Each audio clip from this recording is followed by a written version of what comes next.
ಮಾಡಿ ಹಿಂಗ್ ಮಾಡ್ತೀರಿ, ಹಿಂಗ್ ಮಾಡೋದು ತಪ್ಪು. ಇಲ್ಲ ಅಂತಂದ್ರೆ ಹೆಂಗ್ ಗೀಚ್ತೀರಿ ಹೇಳ್ರಿ, ಇಲ್ಲ ಅಂದ್ರೆ ಹಿಂಗ್ ಗೀಚಿರ್ತೀರಿ. ಇವೆಲ್ಲ ತಪ್ಪು ಅಕ್ಷರಗಳಿವೆ. ಈ ತರ ತಪ್ಪು ಅಕ್ಷರಗಳನ್ನ ಬರಿಬಾರ್ದು. ಏನಿದೆ ನಮ್ಗೆ ಕನ್ನಡ ಅಕ್ಷರದೊಳಗ ಹೆಂಗಿರುತ್ತೆ, ಎಲ್ಲಾದ್ರೂ ಬುಕ್ ತೆಗೆದು ನೋಡ್ರಿ, ಅಂಗ್ಲಿಪಿ ನೋಡ್ರಿ, ನಿಮಗೆ ಟೆಕ್ಸ್ಟ್ ಬುಕ್ ಇರ್ತಾವಿಲ್ಲ ಹೆಂಗ್ ಬರ್ತಿರ್ತಾರೆ, ಇಲ್ಲ ಚಾರ್ಟ್ಗಳಲ್ಲಿ ನೋಡ್ರಿ ಹೆಂಗ್ ಕೊಟ್ಟಿರ್ತಾರೆ. ಅನ್ನೋ ಅಕ್ಷರನ ಈ ರೀತಿ ಇವೆರಡು ಸಮನಾಗಿ ಬಂದಿರುತ್ತೆ. ಈ ಲೈನ್ ಇಲ್ಲಿಗೆ ನಿಂತಿರುತ್ತೆ, ಅದು ಬಿಟ್ಟು ಮುಂದೆ ಬರೋದಿಲ್ಲ ಯಾವಾಗ್ಲೂ ಕೂಡ. ಈ ತರ ನೀಟಾಗಿ ಬರೀಬೇಕು. ಏನಿದು ಅಷ್ಟೇ ಹೇಳ್ಬೇಕಿದೆ. ನೆಕ್ಸ್ಟ್ ಆ ಕಡೆ ಹೊರಗಡೆ ನೋಡೋದು ಬಿಡ್ರಿ. ಇಷ್ಟೇ ಬರುತ್ತೆ, ಅದನ್ನ ಅನ್ಬಾರ್ದು. ದೀರ್ಘ ನಾವ್ ಹೆಂಗ್ ಹೇಳಕತ್ತೀವಿ ಅದನ್ನ ಹೆಂಗ್ ಕೇಳಿಸ್ಕೋಬೇಕು ನೀವು, ಸರಿಯಾಗಿ ಅದನ್ನ ತಲೆಯಲ್ಲಿ ಇಟ್ಕೋಬೇಕು. ದೀರ್ಘವಾಗಿ ನಾವ್ ಹೇಳಿದ್ರೆ ಮಾತ್ರ ಅದು ದೀರ್ಘಾಕ್ಷರ, ಅದ್ರ ತರನೇ ನಾವು ಬರಿಬೇಕು ಅನ್ನೋದು ಅರ್ಥ ಮಾಡ್ಕೋಬೇಕು. ಅನ್ನೋದು. ಅದೇ ತರ ಹಿಂಗೆ, ಅದು ಬಿಟ್ಟು ನೀವೇನ್ ಮಾಡ್ತೀರಲ್ರಿ, ಹಿಂಗೆ ಹಿಂಗ್ ಬರೀತೀರಿ. ಹಿಂಗ್ ಬರೆಯೋದಲ್ಲ ಅದನ್ನ. ಇಲ್ಲಾಂದ್ರೆ ಒಬ್ಬೊಬ್ರು 3 ಬರ್ದಂಬರ್ ಹಿಂಗ ಅಲ್ಲ. ಇದು ಈ ಅಕ್ಷರ ಯಾವಾಗ್ಲೂ ಏನಿರುತ್ತೆ, ಈ ತರ ಎಲ್ಲಾದ್ರೂ ಸಮನಾಗಿ ಬಂದು ಕೆಳಗಡೆ ಹಿಂಗ್ ಬರುತ್ತೆ. ಅರ್ಥ ಆಯ್ತಾ? ಅದ್ರಂಗೆ ಅಕ್ಷರಗಳನ್ನ ಪ್ರತಿಯೊಂದು ಕೂಡ ನೀಟಾಗಿ ಬರೆಯೋದನ್ನ ಕಲೀರಿ. ನಿಮ್ ಹ್ಯಾಂಡ್ ರೈಟಿಂಗ್ ಅಷ್ಟೇ ನೀಟಾಗಿ ಕಾಣಿಸ್ತಾವ.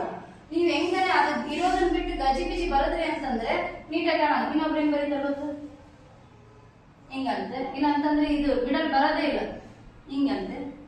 ಇವು ಅಕ್ಷರಗಳೇ ಅಲ್ಲ, ಗೊತ್ತಾಯ್ತಾ? ಇದ್ರಂಗ್ ಗೀಚಿದ್ರೆ ನೀಟ್ ಕಾಣುತ್ತಾ?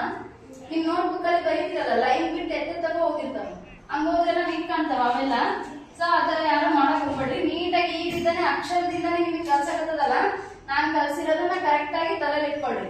ಇದ್ರಂಗೆ ನೀವು ಯಾವಾಗ್ಲೂ ಅಕ್ಷರಗಳನ್ನ ಬರೆದ್ರೆ ಇದೇ ತರ ಬರ್ಕೊಂಡು ಹೋಗಿ, ಅಂದ್ರೆ ನೀವು ಪರ್ಫೆಕ್ಟ್ ಆಗಿ ನೀಟಾಗಿ ಬರೀತೀವಿ. ಅರ್ಥ ಆಯ್ತಾ? ಹಂಗೆ ನಾವ್ ಹೇಳೋದನ್ನು ಕೂಡ ಯಾವ ರೀತಿ ಹೇಳ್ತೀವಿ ಅದನ್ನ ಸರಿಯಾಗಿ ತಲೆಯಲ್ಲಿ ಇಟ್ಕೊಳ್ರಿ. ಈ ಹೆಂಗೆ ಒತ್ತಕ್ಷರ ದೀರ್ಘಾಕ್ಷರ ಅಂತ ಹೇಳ್ತೀವಿ ನಾವು, ಅದನ್ನ ಸರಿಯಾಗಿ ಅರ್ಥ ಮಾಡ್ಬೋದು. ಈ ನೆಕ್ಸ್ಟ್ ಬರೋದೇನು, ನೆಕ್ಸ್ಟ್ ಹಿಂಗೆ ನೀಟಾಗಿ ಬರೀಬೇಕು. ಏನ್ ಮಾಡ್ತೀವಿ, ಹಿಂಗೆ ಅವು ಗೀಚ್ಕೊಂಡು ಹೋಗ್ತೀವಿ. ಗೀಚೋದಲ್ಲ, ಎಲ್ಲವೂ ಸಮನಾಗಿ ಬರ್ಬೇಕು. ಹೆಂಗೆ 3 ಸಮನಾಗಿ ಬಂದಿರ್ಬೇಕು. ಹಿಂಗ್ ಬರ್ಬೇಕು. ಇಲ್ಲೇನಿದೆ ಅಲ್ಲ, ಹಿಂಗ್ ಚೂಪ್ ಬರಬಾರ್ದು. ಹಿಂಗೆ ಚೂಪು ಅದೇನ್ ಬರ್ಬೇಕು, ಮಂಡಾಗಿ ಹಿಂಗೆ ರೌಂಡ್ ಆಗಿ ಬರ್ಬೇಕು. ದುಂಡು ಅಕ್ಷರಗಳಂತ ಯಾಕೆ ಅಂತೀವಿ ನಾವು, ಇದು ದುಂಡು ಅನ್ನೋ ತರ ಬಂದಿದೆ. ಈ ತರ ಬರೀಬೇಕು. ನೆಕ್ಸ್ಟ್ ಇನ್ನೊಂದು ಹೇಗೆ ಬರೀತೀರಿ, ಹಿಂಗೆ ಈ ತರ ಬರೀಬೇಕು.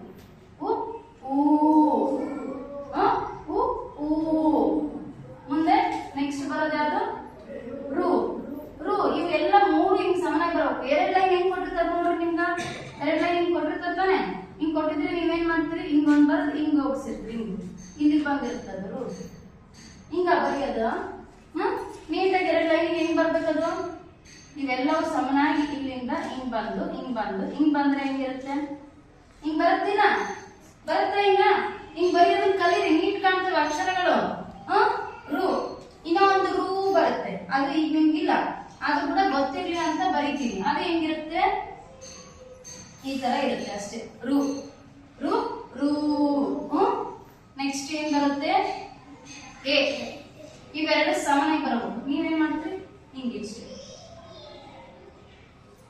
ಈ ತರ ಬರೆಯೋದಲ್ಲ. ಇವೆರಡು ಸಮನಾಗಿ ಬರ್ಬೇಕು.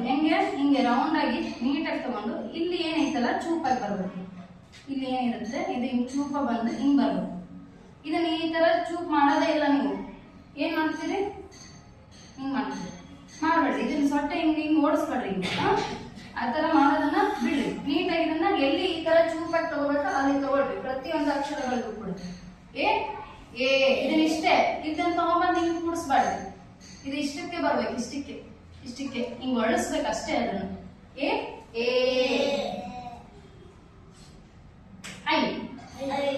ಐ ನೋಡ್ರಿ, ಹಿಂಗ್ ಮಾಡಿ ಹಿಂಗ ಬರೋದು.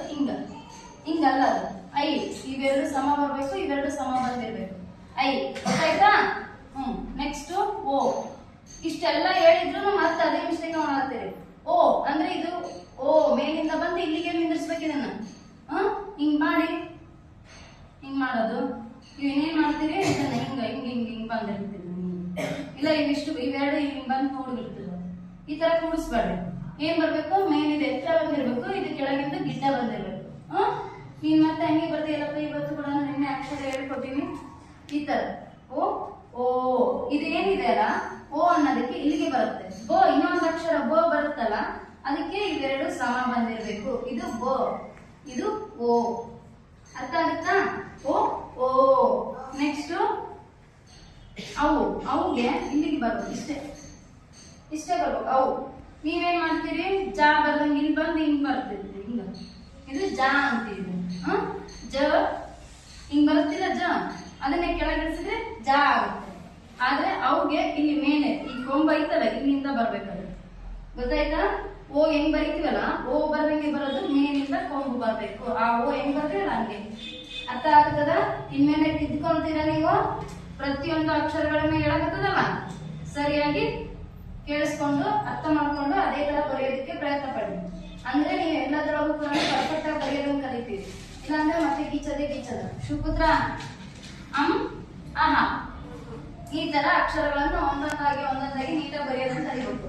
ಹೇಳ್ರಿ ಈಗ ಅ ಆ ಇ ಈ ಉ ಊ ರು ಎ ಎ ಐ ಓ ಓ ಆ ಅಂ ಆ. ಇವಿಷ್ಟನ್ನು ನಾವೇನಂತ ಕರಿತೀವಿ ಹೇಳ್ರಿ? ಸ್ವರಗಳು ಅಂತ ಕರಿತೀವಿ. ಏನಂತ ಕರಿತೀವಿ? ಕನ್ನಡದ ಸ್ವರಗಳು ಇವೆ. ಏನಿವು? ಕನ್ನಡದ ಸ್ವರಗಳು. ನಾವು ಬರೇ ಅ ಅಂತ ಏನ್ ಹೇಳಕತ್ತೀವಲ್ಲ ಅ ಇ ಉ ರು ಎ ಓ ಅಂತ ಏನ್ ಹೇಳಕತ್ತೀವಲ್ಲ ಇವೆಲ್ಲ ಏನಂತ ಕರಿತೀವಿ ಗೊತ್ತಾ? ನಾವು ಅವನ್ನ ಬರೀ ನಾವು ಹ್ರಸ್ವ ಸ್ವರ ಅಂತ ಕರಿತೀವಿ. ಏನದು? ಯಾಕೆ ಹ್ರಸ್ವ ಸ್ವರ ಅಂತ ಕರಿತೀವಿ ಅಂದ್ರೆ ಸುಮ್ಮನೆ ಅ ಅನ್ನೋ ಸ್ವಲ್ಪ ಟೈಮ್ ತಗೊಂಡು ಹೇಳ್ತೀವಿ ನಾವು. ಆ ಅಂತ ಹೆಂಗ್ ದೀರ್ಘ ಹೇಳ್ತೀವಿ ನಾ, ಅದನ್ನ ಅ ಅಂತ ಹೇಳ್ತೀವಿ ಅಂತ ಹೇಳಿ ನಾವು ಅ ಅಷ್ಟೇ ಸ್ವಲ್ಪ ಟೈಮ್ ತಗೊಳ್ತೀವಿ ನಾ, ಅದನ್ನ ಹ್ರಸ್ವ ಅಂತ ಕರಿತೀವಿ. ಏನಂತ ಕರಿತೀವಿ? ಹ್ರಸ್ವ ಸ್ವರ.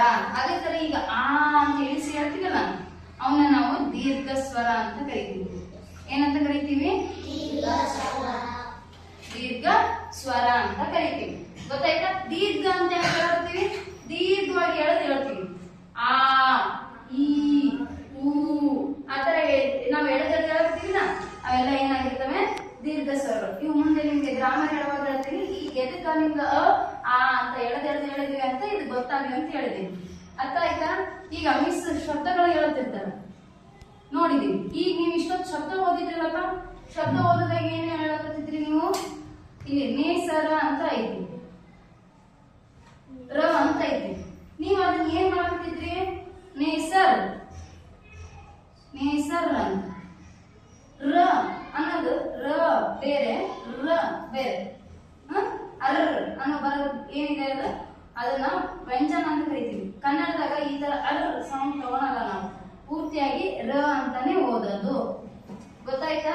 ನೇಸರ ಅಂತಾನೆ ಹೇಳ್ಬೇಕು ಅದನ್ನ. ಯಾಕೆ ಎಲ್ಲರೂ ಅದನ್ನ ರ ಬಿಟ್ಬಿಟ್ಟು ರ ರ ಅಂತ ಉಚ್ಚಾರ ಮಾಡತ್ತಿದ್ರಿ? ರ ಅಂತಾನೆ ಇದ್ದಿಲ್ಲ, ಈ ತರ ಮಾಡಿದ್ರಲ್ಲ. ಈ ತರ ಮಾಡಿದ್ರೆ ಅದನ್ನ ರ ಅನ್ನೋ ಸೌಂಡಿಗೆ ಬರ್ಬೇಕು. ಗೊತ್ತಾಯ್ತಾ? ಇವನ್ನ ಅ ಸೌಂಡ್ಗೆ ತಗೋಬೇಕು. ಅ ಸೌಂಡ್ ಇದು ಅ ಅಂತ ಹೇಳ್ತೀವಿ ನಾ. ಈಗ ಕ ಕಾ ಕಿ ಕಿ. ಈಗ ಮಿಸ್ ನೇಸರ ಅಂತ ಹೇಳಿದಾರೆ, ನೆಸರ ಅಂತ ಹೇಳ್ಯಾರ.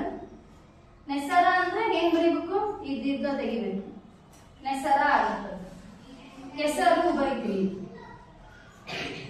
ಕೆಸರು. ಇಲ್ಲಿ ಯಾವ್ದು ದೀರ್ಘ ಇಲ್ಲ, ನಾನು ಯಾವ್ದು ಹೇಳಕತ್ತಿಲ್ಲ. ದೀರ್ಘಾಕ್ಷರ ಅಂತ ಹೇಳಿದೀನಿ ಇಷ್ಟೊತ್ತು. ಆ ಈ ಊ ಇವೆಲ್ಲ ದೀರ್ಘ ಹೇಳಿದ್ವಿಲ್ಲ.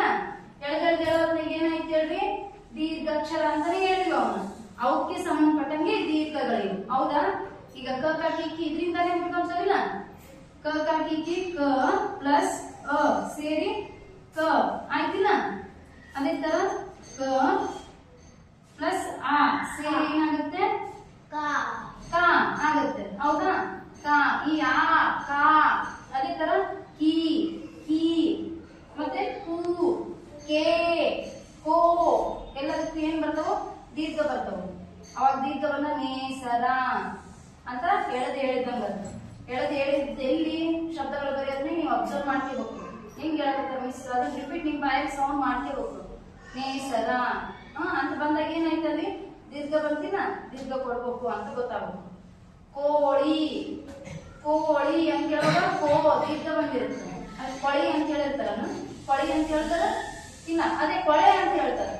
ಕೊಳೆ ಕೊಳೆ ಅಂದ್ರೆ ಗಲೀಜಾಗಿರೋದು, ಕೊಳೆ ಆಗ್ಯದ ಅಂತ ಹೇಳ್ತಾರೆ. ಅಲ್ಲಿ ಏನಾಗುತ್ತೆ, ದೀರ್ಘ ಬಂದಿರಲ್ಲ, ಪಟ್ನ ಹೇಳ್ತೀವಿ ಅದನ್ನು. ಆ ತರ ನೀವು ಉಚ್ಚಾರಣೆ ಮಾಡ್ಕೋಬೇಕು ಬಾಯಲ್ಲಿ. ಮಿಸ್ ಹೇಳಿದಾಗ ಅದನ್ನ ಉಚ್ಚಾರಣೆ ಮಾಡಿದ್ರೆ ನಿಮ್ಗೆ ಏನಾಗುತ್ತಾ, ಅಲ್ಲಿ ದೀರ್ಘ ಯಾವುದು, ಒತ್ತು ಯಾವುದು, ಅಥವಾ ನಿಮ್ಗೆ ದೀರ್ಘ ಇಲ್ಲದ ಯಾವುದು ಗೊತ್ತಾಗುತ್ತೆ. ಅದ್ರಂಗ ಪ್ರೊನೌನ್ಸ್ ಮಾಡಿ ಬರೀಬೇಕು. ಗೊತ್ತಾಯ್ತಾ? ಈಗ ಇಂದ ಮಹತನ ಹೆಂಗ್ ಬರಿಬೇಕಂತ ಗೊತ್ತಾಗೈತಿನ. ಎರಡೆರಡು ಲೈನಿಗೆ ನೀಟಾಗಿ ಬರೆಯೋದನ್ನ ಕಲೀರಿ. ಅದೇ ತರ ಮುಂದಿನ ದಿನ ಹೇಳ್ತಾ ಹೋಗ್ತಿರ್ತೀವಿ. ಅರ್ಥ ಆಯ್ತಾ? ಈಗ ಹೇಳಿದ್ರೆ ಸರಿಯಾಗಿ ಮಾಡ್ಕೊಂಡು ಬರ್ಬೇಕು.